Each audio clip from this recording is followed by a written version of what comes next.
man, this year, boy, I'm going to a brand new Comic Crusader special. You know what it is? You know, we were talking Redbox with my homie last time, all right? Producing all that free, awesome content that's available on your TV and everywhere. Now he is back to tell us what's cracking on Crackle. The king of streams, the man himself, Mr. CWR, Chris Woolsey. How you doing? I am great now that I'm hanging out with you, brother man. Welcome to 2024. Oh, let's get it done. All right. This is the year of Almega. That's what's going on. Mega it's the year of the Wolfman Woolsey too. You know, getting it done. You're gonna do Mac movies. You're gonna win an Academy Award. You're gonna get all that happening this year, bro. You're gonna land your starring role, and everybody's gonna know what Wolfman Woolsey is over here. All right. I'm working on it. Let's get it done. Let's get it done. So, but let's start cracking for real, because I mean, last time we were talking a bit, but you know, right now. Folks, this won't be like a red box, right? We got a little bit short here because you know Chris is short on time. He's a busy man. You know what I mean? He's very busy. You don't have I'm no never idea. too busy for you, Al. You know that. And I know you make the time, and I appreciate that. You know, for myself, for our fellow Crusaders out there, to understand what you got cracking on Crackle. Let me add this baby to this stage. Yes, I'm showing it off my own website. Why not? My website's nice. Let's start going. What's cracking this month? And first up, Antiques, a feature film. What? I have not heard of this film. So this is Antiquities, and it's one of those great indie character studies. So really, really good performances in this one. Mary Steenburgen from Elf and a million other things. Ashley Greene from Twilight. It's really good. It's about a guy who his dad dies, and his dad was kind of a hoarder. He like had this house that's full of all these antiques, and he had sort of an estranged relationship with his dad. They were not close, and when his dad suddenly dies, he finds himself like with the inability to understand who his dad was, and so he moves into his dad's house with all this crazy junk, so that he can try to figure out who exactly his dad was. And through that process, he actually like kind of discovers who he is as well. Really great performances. Check it out. I'll check it out. I hope you're not eating cereal with water like my friend does. I hope No, that is awful. I've heard of people doing that, and it really disturbs me. I don't like that at all. Wow. Me either. Yeah, if you want to talk, that's controversial. I know. I mean, I switched over to almond milk, but I feel like it's still milk is milk. Yeah. And no water. Right. This is maybe the weirdest name for a movie ever. Song of Back and Neck. I don't. Yeah, what is going on? It sounds like a movie that should be beyond the shelf reach of children. You know what I mean? Yeah, it's like The Shape of Water or something. It just sounds pretentious, but it's not. It's a great film. So this is starring Paul Lieberstein, who I adore, who plays Toby in The Office, the most hated employee in The Office, even though he doesn't deserve that. And he plays a guy who has chronic neck and back pain, and he's just going through like every possible way he can in order to relieve himself of the pain of this. And in the process, he ends up meeting Rosemary DeWitt, who's adorable from La La Land and a million other things. And not only does he, well, I'm not going to spoil it for you, but suffice it to say that she also helps him with the pain of his lonely life. Hey. It's very sweet, odd rom-com. Check it out. And hopefully it won't be eating cereal then. Digging for fire. I like the look. This looks cool too. This one is fire. I am very excited about this film. So we always try to bring you like stars and celebrity names in our titles.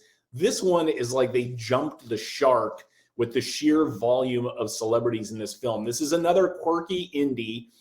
It's about a couple who discover a gun and a human bone buried in their own backyard. And while they both are trying to discover the source of these things, it leads them on a journey of kind of discovering maybe a little more about what their relationship needs to be. They're sort of at a crossroads in their relationship. But the cast here, so you've got Jake Johnson from Jurassic World, again Rosemary DeWitt from La La Land. So we've got a twofer this month.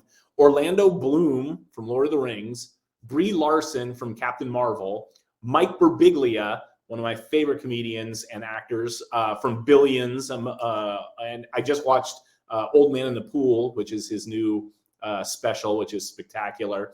Sam Rockwell, one of my all-time favorite actors from 3 Billboards and a million other things.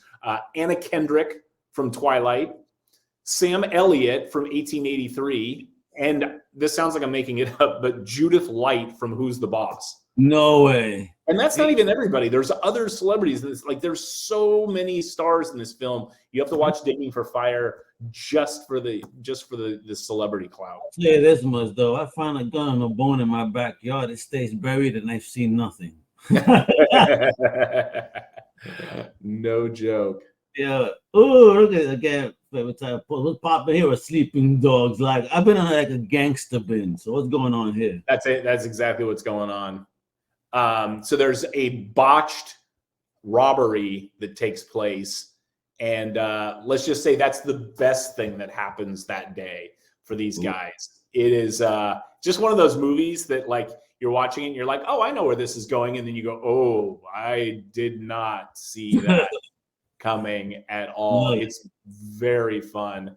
Polly Go, another one that's a quirky indie if you are into character driven films, but it's, you know what one, this reminded me of The Hunt of the Wilder People, which I love that movie. And this is sort of similar. It's this like very odd character. So this kid is like a engineering phenom genius, and he finds out that he's turned down for this scholarship that he thought he had nailed, and decides that he is going to go to the home of the guy who made that call about him not getting this scholarship and find out why he didn't get it. And you don't know officially, but like it kind of seems like he's maybe on the spectrum a little bit.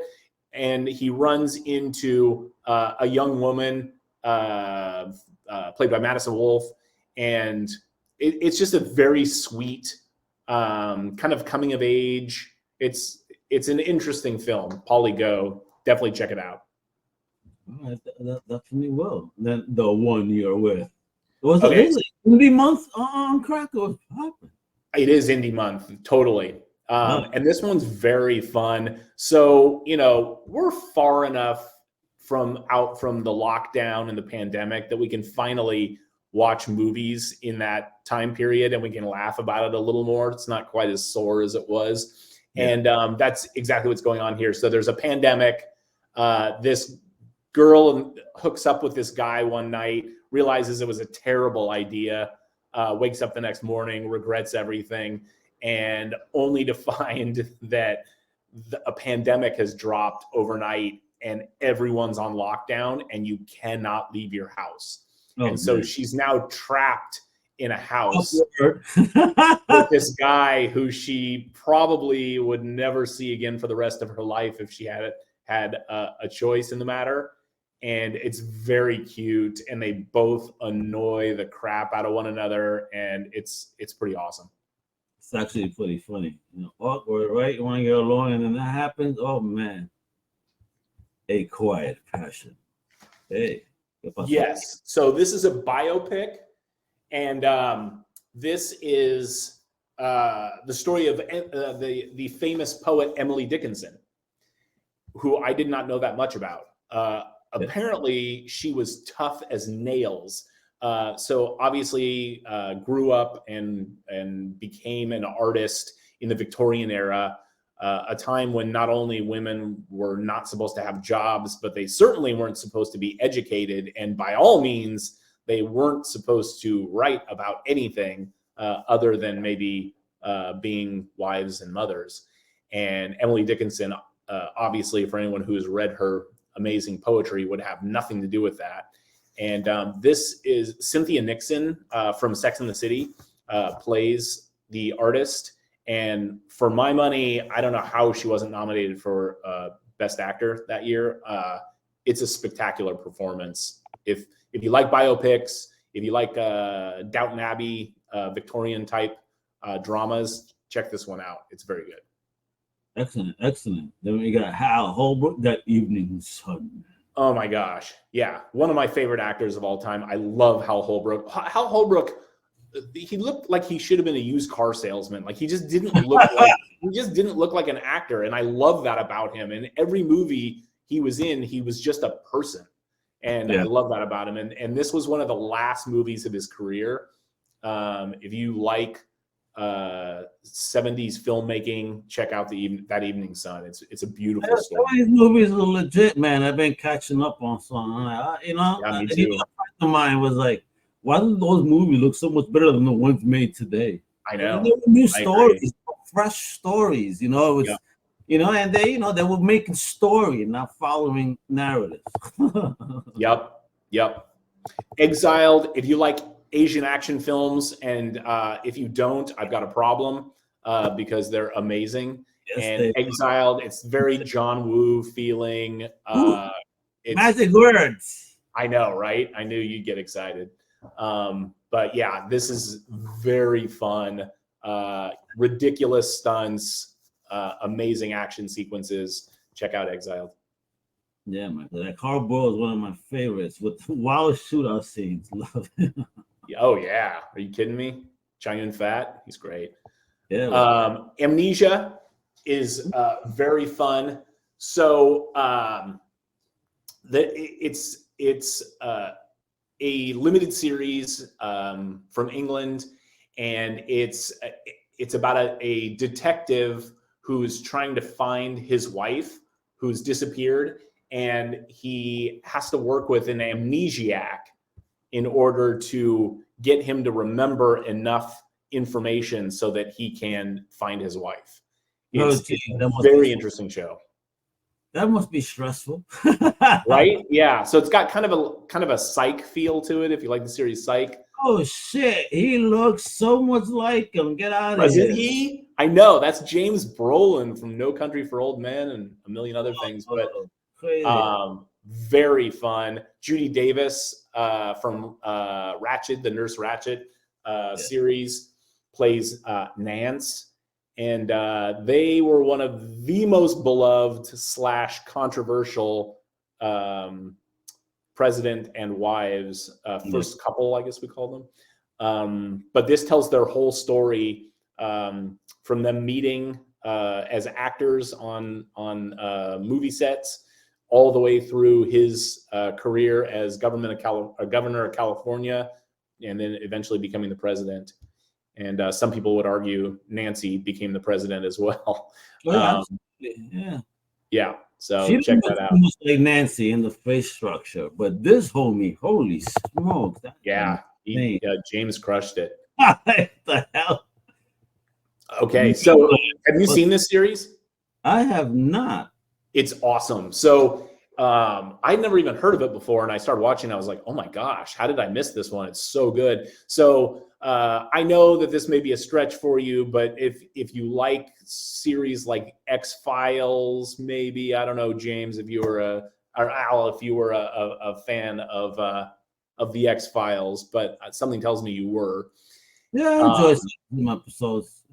So this is a series about a family that moves to this perfect community. It's like this planned community called Meadowlands, and it's supposed to be like the best community, in the area. Everybody wants to live here, but as the family moves in, you find out that there's a little something going on underneath the surface that is a little darker than the people of Meadowlands would like to let you in on. Very fun. They kind of drip the story out to you, but it's one of those things where you're like, this is not going to end well for most of these people. It's so very fun. You stay there and watch cringing, but waiting for the moment to come along. Yes, that's it. Exactly. I love it. Folks, you see that? That is all on Crackle this month. And you know what it is? It is free, folks. All right. Look, it tells you right there that you can download it free on your mobile, your tablet, your laptop, your connected TV, your favorite app store. You know, you can watch all these titles and a whole lot more. They're bringing it every month, and you see that focus on India. You know how we love India comic crew. I'm gonna start digging in because I've been watching a lot of indie film too, and these are some I haven't watched. So thank you as always for bringing your A game over here, Chris, and bringing us the what for wepa. Are you kidding me, Al? It is my pleasure to hang out with you and tell your beautiful audience about all the indie hits that they can watch on Crackle for free. See, free 90 free. Exactly, the best F word in the world. There we go. All right, Yeah. folks. You know what it is. I'm gonna show it one more time, right there at crackle.com and more all over the place. Links below. Make sure to check them out. Comic Crusaders approved, baby. And with that, thank you, my fellow Crusaders. Thank you, Chris. Appreciate you guys. Stay tuned. The next time we coming through, you know what? We're gonna be feeding ourselves, or rather our souls, baby. We'll be back. Hasta la próxima.